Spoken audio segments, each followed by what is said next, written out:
Welcome back to Real Life Reviews, and in this video we're going to take a look at the much advertised, much marketed Inov8 Trailfly Ultra G300 Max.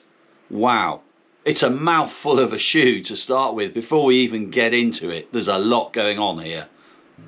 Bearing that in mind, from now on I'm just going to refer to this shoe as the G300. Well, let's just start with numbers, because I know a lot of you out there, a lot of your decisions are made purely on those numbers, and the number that a lot of you are looking for is drop and stack height, those numbers there. So this shoe has a drop of 6 mil, and that's from a heel stack of 25 down to a toe stack of 19. The other number that a lot of you look for in a trail shoe is the lug depth, and there'll be more about the sole obviously in a few minutes, but the lug depth on here is quoted at 4 millimeters. I know a lot of people look at 5, but let's be honest, when we look into the longevity of this sole, a lot of your 5 millimeter lugs are down to 4 millimeters relatively quickly anyway, and this is a pretty durable sole. So 4 millimeters for the lug. Don't dismiss it straight away if you're a 5 mil or 6 mil lover of lug depth. Now, the first comment I've got to make is I've actually really enjoyed running in this shoe, and I've done a lot of comparative running. What I mean by that is I've gone out with a trail shoe, run a loop, run a course, and then either later that day or the following day I've gone out with this shoe and run the same loop or the same course. And I have really enjoyed it. And just so that you know, my sort of baseline measure for that sort of running is the Hoka Speedgoat 4. So I'll make a few comparisons to that. But what I will say straight away, just from running in it and nothing else about the technology that's gone into the shoe, for Inov8, this is a very cushioned shoe. Inov8 have in the past been quite minimalist. I've loved them, but they've been lightweight shoes, they've been quite minimalist, and they've not worked on the cushioning side at all. This is, for Inov8, a well cushioned shoe. It's not as cushioned as the Speedgoat 4, but it's a major difference, and that's where some of you are going to be weighing up the pros and the cons of this shoe compared to maybe a trail shoe that you're currently using. So I mentioned about enjoying running in it. One of the things I've enjoyed is the fit of this shoe. Now, Inov8, I've mentioned this before, they're what I call an out-of-the-box company. The shoes are comfortable straight out of the box, and a lot of that comes from the width of the fitting. And Inov8 have a 1 to 5 scale that they use, where 5 is the widest fit, and this comes out as a 5. I like that. I don't have particularly wide feet per se, but I do find in the grip type shoes that grip round your midsole or midfoot area, I do find them too tight for me, and I play around with my lacing to get the right comfort bit, and I like to have room for my feet to expand, my toes to move, my metatarsals to spread so the foot can spread. And part of this comfort it comes from, in using this shoe, the width of the fit and the toe box, which is for me, a really nice wide fit.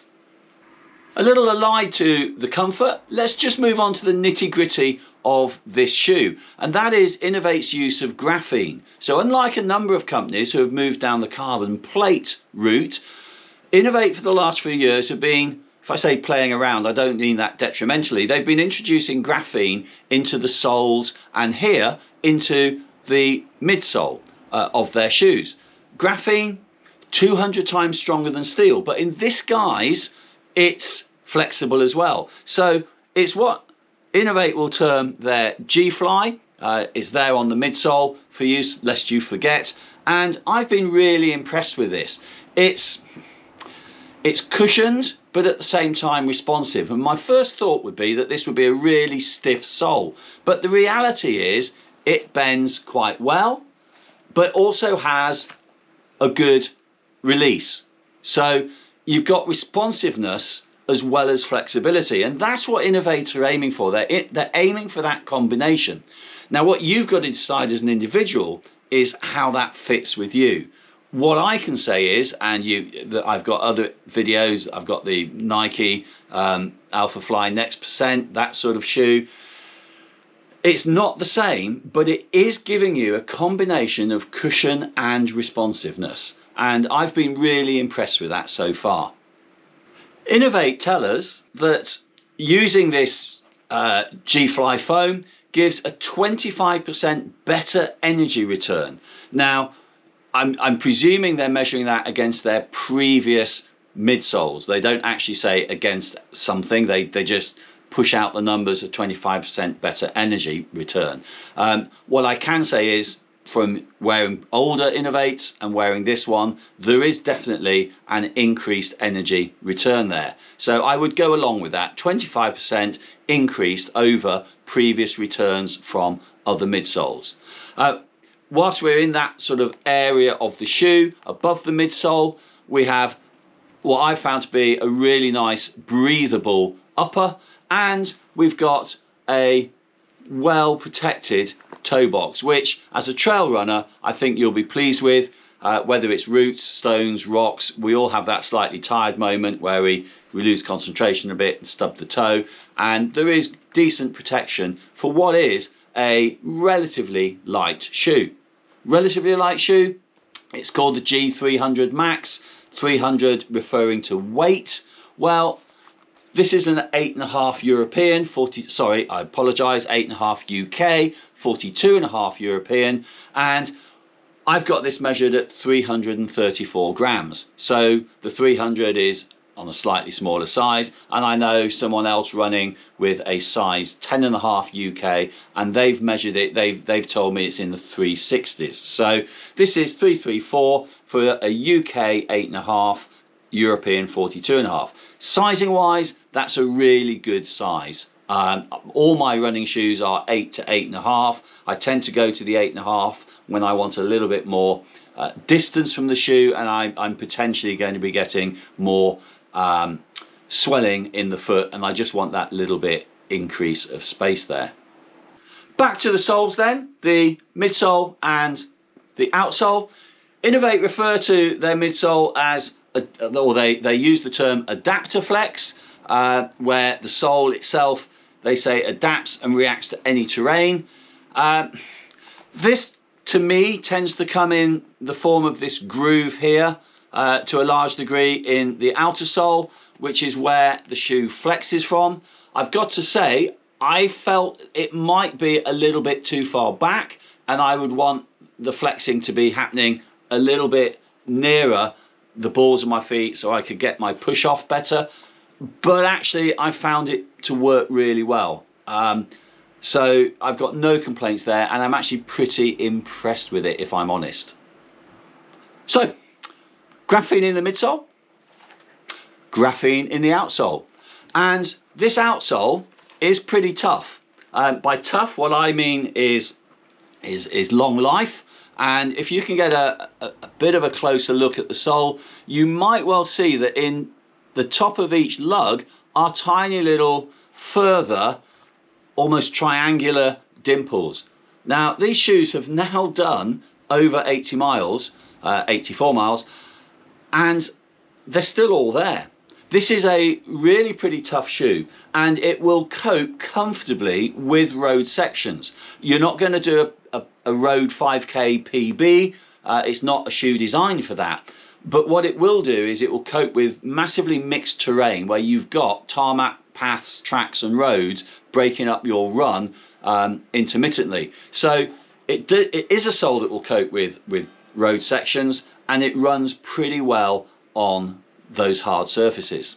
Come off the road, and the first thing you really do notice about this shoe compared to a number of other Inov8s is that you don't feel the stones coming through on the feet.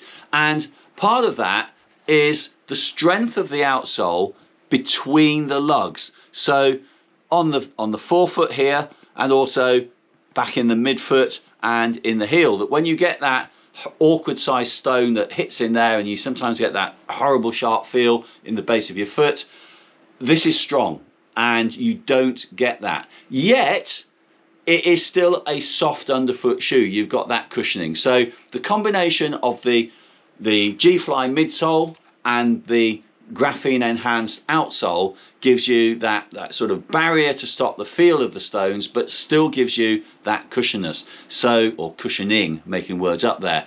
So I really have been impressed with that. And I say again, I repeat, this shoe runs much softer, much more cushioned than any other Inov8 that I've used. Now, something that I've been really impressed with from a very personal point of view is if we look at the sole of the shoe, you will see grooves running down the sole, and these grooves are in line with your metatarsals. Your metatarsals are the long bones of your foot, and what this in theory enables your foot to do is it enables your foot to just sit and splay and move with the shoe, or the shoe to move and sit and splay a little bit with your bones in your foot. So your bones are in line with the groove, and in theory there's a little bit of side flex movement here, and it's allowing your foot that little bit more comfort.